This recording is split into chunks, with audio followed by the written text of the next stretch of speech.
So Terry, I'm just going to introduce you, just a little introduction, and then I'll mute Okay, myself and you can start. Is that okay? excellent. Thank you. All right, okay. So I'd like to welcome everyone to this webinar by Elevate Training and Development. My name is Greg McGarden-Martin. Welcome to those who have never been on a webinar before. It's great to have you here.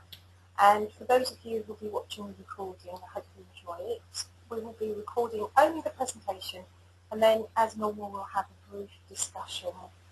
If people have any questions, we'll answer the questions after we've stopped recording right at the end. So people can wait until the end to ask Terry questions. So just an introduction to Terry. Terry is the CEO, the Director of Impact for Children Limited, and Terry has a long history of working within social care provisions and other provisions as a qualified social worker to the level of senior manager within social work. And Terry has undertaken direct work and direct training and supervision and managing many workers over the years, and it's been a few years, Terry, you can elaborate on that if you want to.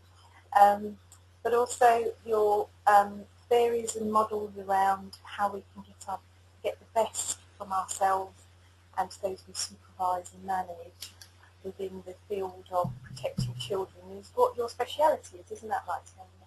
Yeah, I would say so. Okay, so you've kindly come on to do this webinar for us on achieving best outcomes for children through effective supervision. I'm going to mute myself and hand over to you now, and then you can begin as soon as I mute you. Excellent. Okay. All right.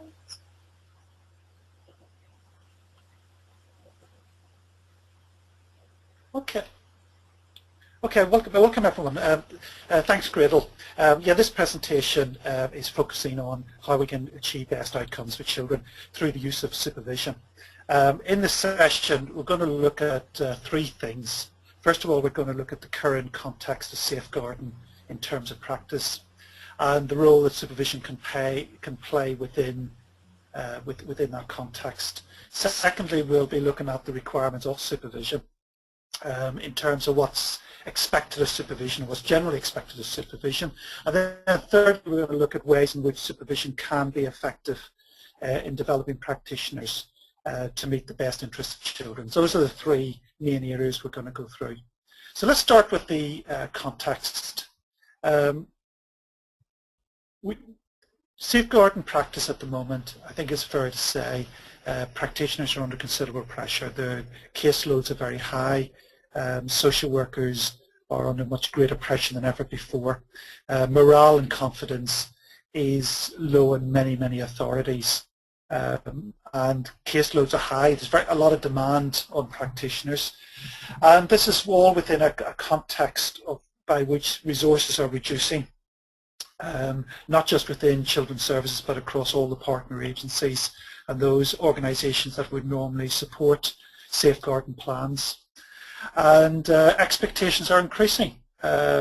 We've just had a new Ofsted framework that got implemented last November, and the first handful of inspections that have been published since then have shown that about 60% of those inspected have been either requiring improvement or have fallen below the line of acceptability. So the majority of authorities who have been inspected are under considerable pressure to address their performance and to improve it. So we have what is a very demanding and anxious environment within safeguard. The Martin Neary report came out a couple of months ago now, which examined on behalf of the government issues to do with practice and focused particularly on supervision and training. Some of the messages from Martin Neary is that there is a need for standards, for clearer standards of what is required from social workers.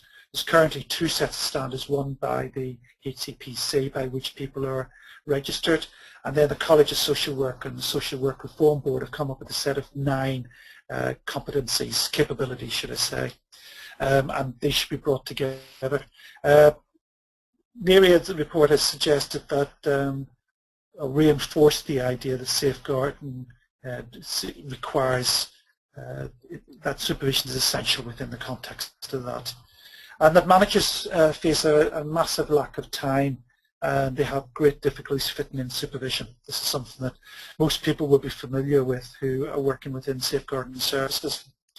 As a result of this, supervision is lacking for many social workers, and the NERI report suggests that this could be leading to mistakes being made, and indeed where mistakes are made, these go unchecked.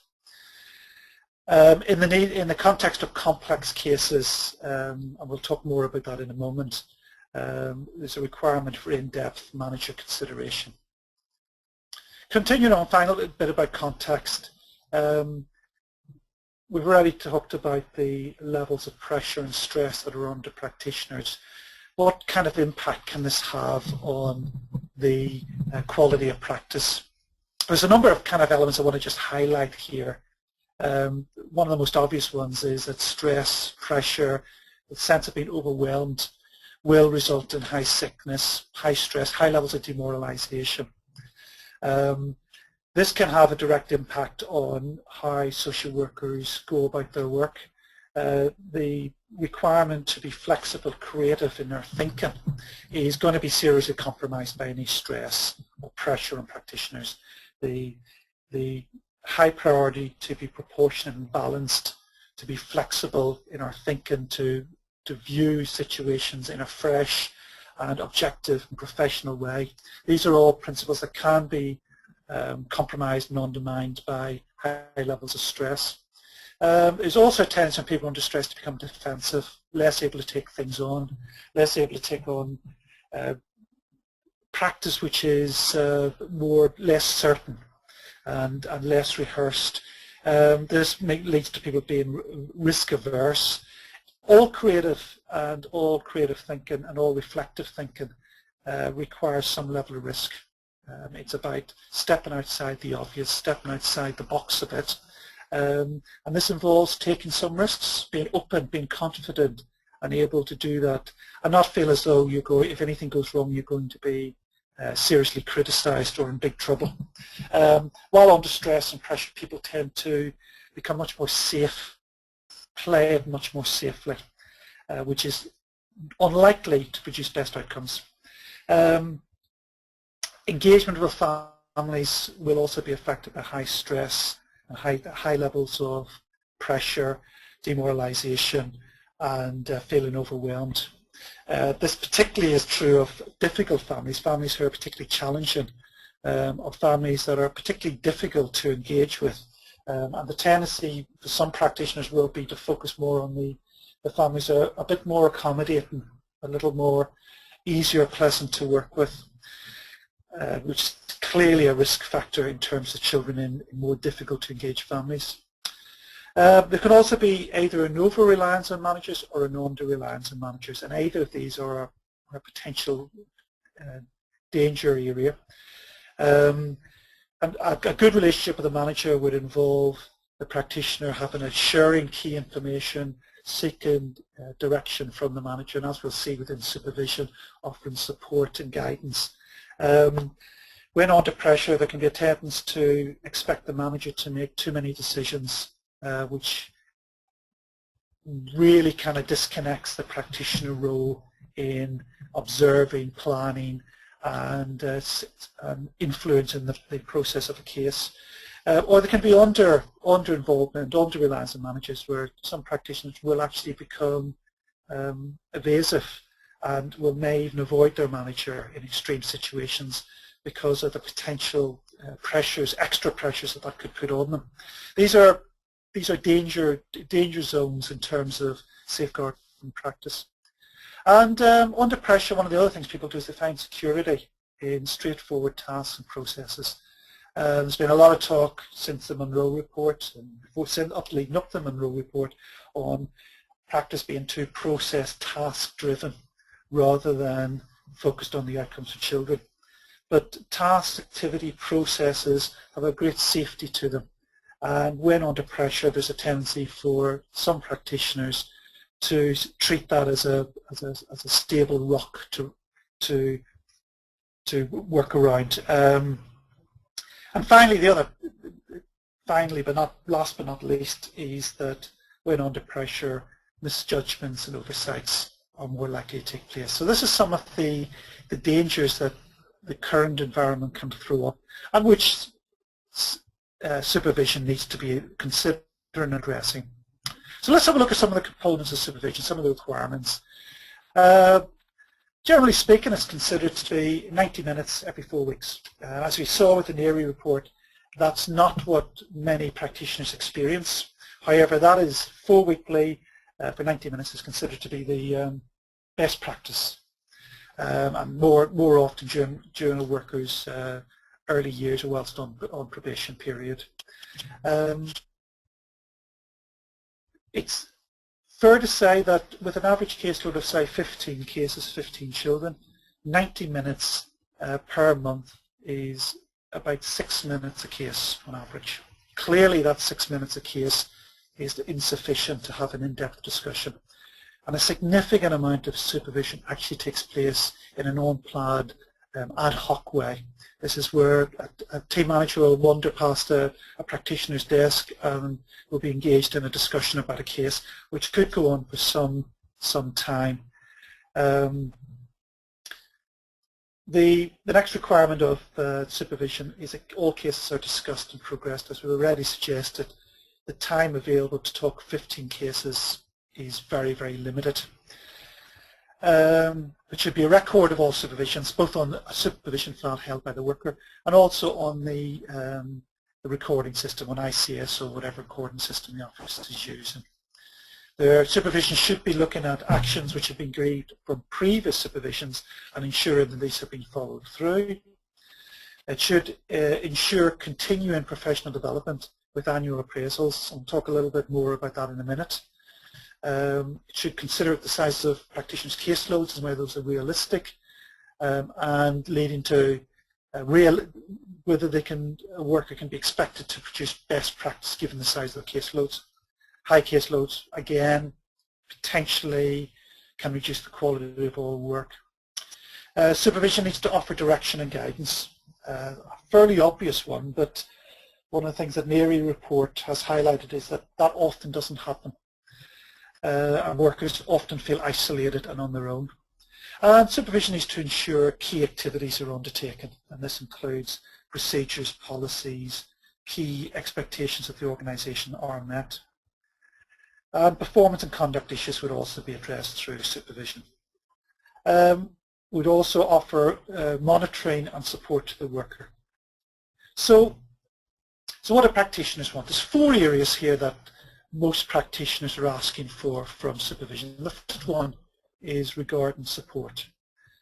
We've already seen that practitioners are working under high levels of stress and pressure, and I think most practitioners want supervision to acknowledge the difficulties and pressures that they're working under, for workers to feel, there's a danger that workers can feel isolated and alone, and left pretty on their own to literally holding the baby in some cases. We know that partner agencies with their austerity measures and cutbacks are less available to take part in many aspects of involvement with families. And again, this can leave social workers feeling very on their own, very isolated, dealing with very complex situations. The second key area that practitioners are looking for is guidance. We've already touched on this. This is looking to the manager to point out procedures and policies, ideas about how they could proceed, feedback about what's working well, clarity about how a case should be progressing and the timescales around that. And then straightforward advice on cases, how to deal with difficult aspects of cases. The third aspect is about development. As we will focus on, developing a stable, skilled and confident workforce is absolutely crucial And part of this is to do with support and guidance, but it's also about developing the skills that practitioners have. One of the things I've been recently involved in developing is an extension of the competency, the capability frame, performance capability framework that the College of Social Work has developed, and expanding that into 15 areas that that practitioners really need to be very competent and skilled at. I've got a copy of that if anyone's interested, and if you drop us an email I can send you that. It's currently appendix of a book that I'm in the process of finishing at the moment. I'm very happy to send what is a checklist across those 15 areas of competency, which can serve to help practitioners and managers to check and use it as an aid memoir, as a checklist against how somebody might be performing. But developing across those areas is really, really important. And without it, we're getting limited value from our practitioners. And the final area is about decisions, clarity and planning, in making decisions around caseloads, avoiding unnecessary processes, cutting to the chase, and helping with prioritising pressures. So let's have a look at some of the complexities around practice. I want to take a look at 3 types of problems, because I think this is very, very helpful in understanding why a lot of safeguarding practice can get very stuck and frustrated. This is based on the tame, critical and wicked model that Richard, but I've slightly changed the terminology to make it a little more recognisable. Cases or problems, or in this case we can think of it as cases, fall into 3 categories. The first one is simple. These are straightforward, fairly straightforward in the sense that there's a problem and the answer to the problem is fairly self-evident. If A, do B. If C, do D. And it's the kind of situation that you quite easily put in a flow chart with several possible situations of which each has an obvious response. Some social work issues, some safeguarding issues do relate to simple problems, but only a relatively small number, I think. The second type of problem, or the second type of case, is a critical, or what's called a critical case, or what we could think of as a case in a crisis. This is where there's an immediate threat and action needs to be taken. This could be to do with a child who's received a serious injury, and within the next couple of hours, serious action needs to be taken. A series of things need to be done. They're fairly well understood what needs to happen, and a good example of this would be a serious child protection investigation, the process of strategy discussion, strategy meeting, medicals, joint investigation with the police, interviewing the child, interviewing the parents, interviewing alleged perpetrators. It's a fairly well set out process, and whilst it's critical in crisis, it's fairly clear, and those people who do it regularly kind of know which order to do things in and why. Now the third area, the third problem, the third type of case is what's called complex. This is what Rittel and Weber referred to as the wicked problem. Now the feature of complexity is that nobody really knows what the situation is. It's emergent, information is emergent, sometimes slowly, sometimes in twisted or contorted ways. It's uncertain what is leading to what. Elements can be intertwined, and they can be codependent on each other. Understanding and unraveling it is a bit like unraveling a ball of string. You're kind of not quite sure where to start and where it's going to lead to once you do start. I would refer to a complex problem as an art and a science. There's a form to it, a set of principles and theories and practice and research that guides us, but it requires a high level of judgment, high level of discretion. Within a safeguarding context, I think many safeguarding problems fall into the category of complexity, and I would argue that one of the difficulties the safeguarding practice gets into is trying to address safeguarding problems in a fairly procedural way. Procedures are only a very limited use to complex problems. They offer you a bit of a framework and a checklist and some must-dos, but they don't fill in the gaps between those, and there's a lot of areas of uncertainty that really just requires good, solid, creative, reflective thinking and good solid judgment and professional exploration. So those are the three problems. Coming back to a safeguarding context and the role of supervision within that. Complex problems require high levels of reflection, creativity, perseverance, tenacity. There needs high levels of support and leadership. Issues need to be continuously evaluated, continuously considered, and continuously discussed. Matters can change dramatically within a couple of hours or a day or two, and therefore you never quite know where the situation is and how best to progress. They involve high levels of uncertainty, which inevitably involve anxiety. And it's important that practitioners are supported to feel reasonably comfortable with that uncertainty and to have the support to embrace that uncertainty and that anxiety as being the nature of the job. And decisions need to be made in the context of emerging information. So a decision may be made today on a case, and tomorrow that decision either needs to be reviewed or a different decision needs to be made because the situation tomorrow may be very different to today. So in this way, it needs a constant level of discussion, debate, reflection, creative thinking. We can never really have a plan the plan will be out of date as the ink dries. Assessments will be only of value the day they're completed. Very quickly the situation will change. Now within this context we need to think about supervision and how supervision can help practitioners to explore and to feel comfortable in what is an incredibly complex and demanding environment. And whilst it's very easy to say that, I'm not sure that a lot of the support systems and supervision that we have for practitioners really fully recognises the immense complexity of safeguarding work and what is expected of social workers within that to get best outcomes.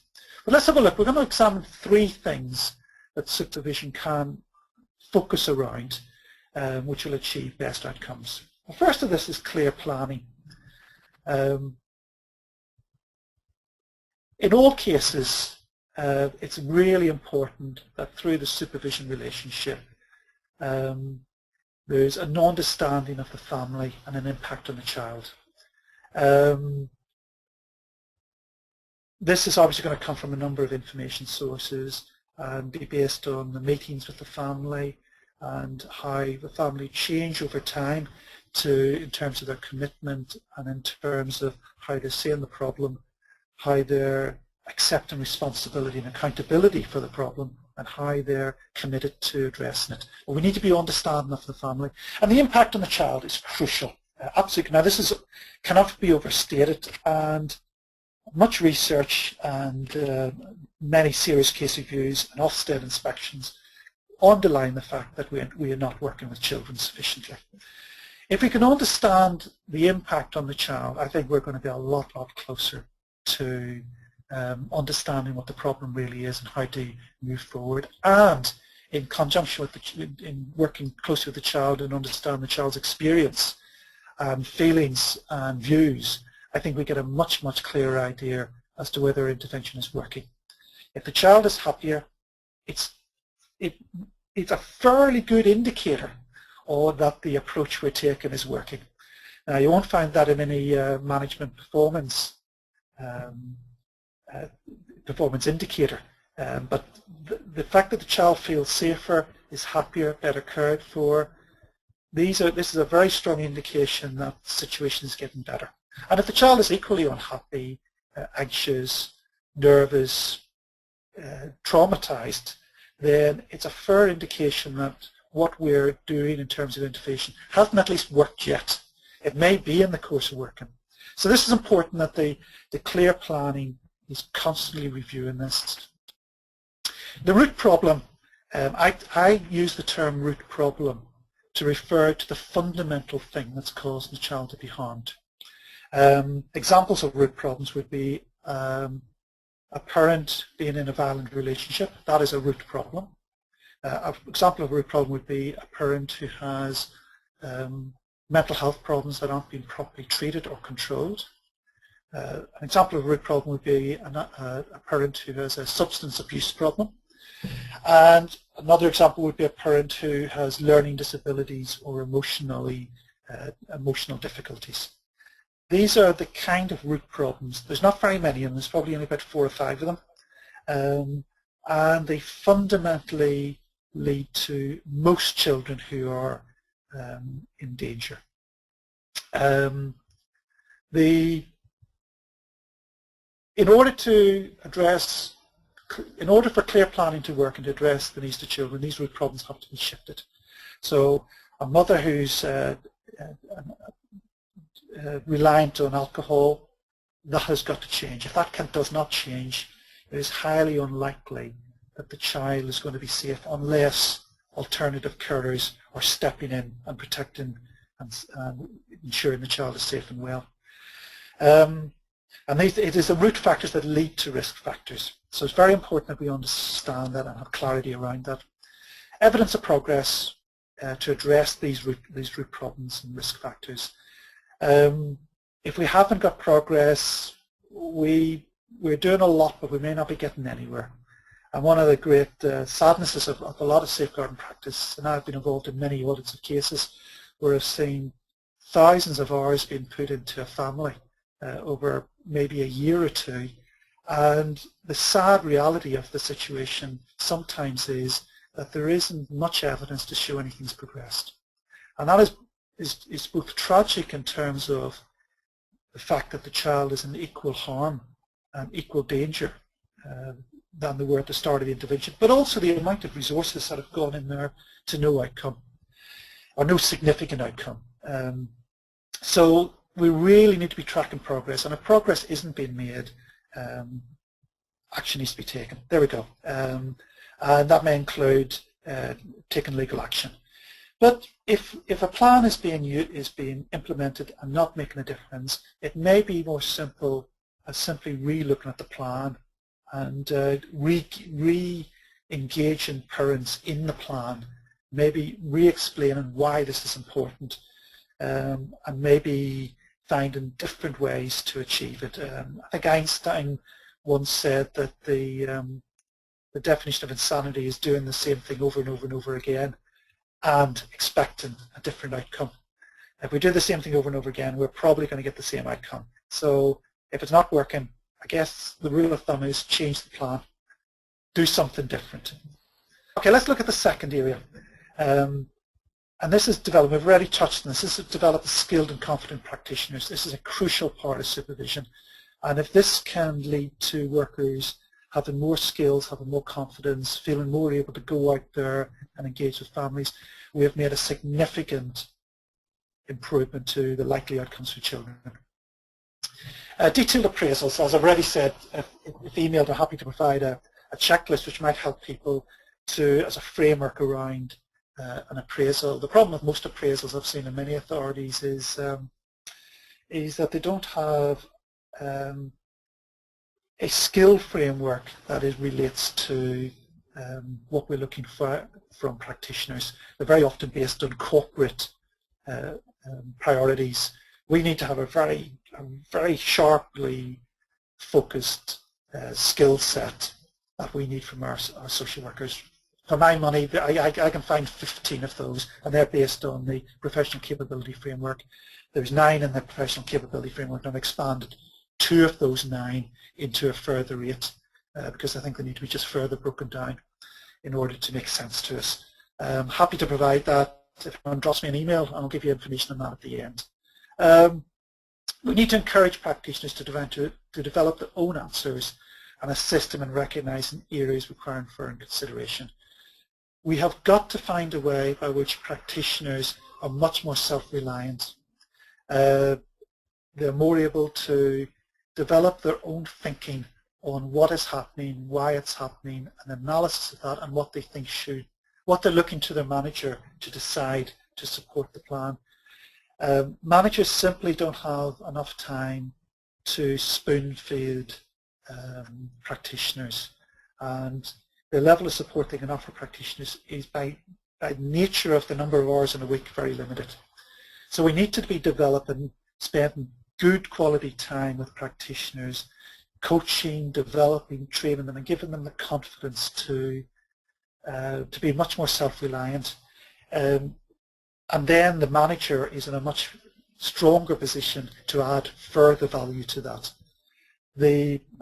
I talk to a lot of managers who tell me that they feel they're doing the social workers' work for them.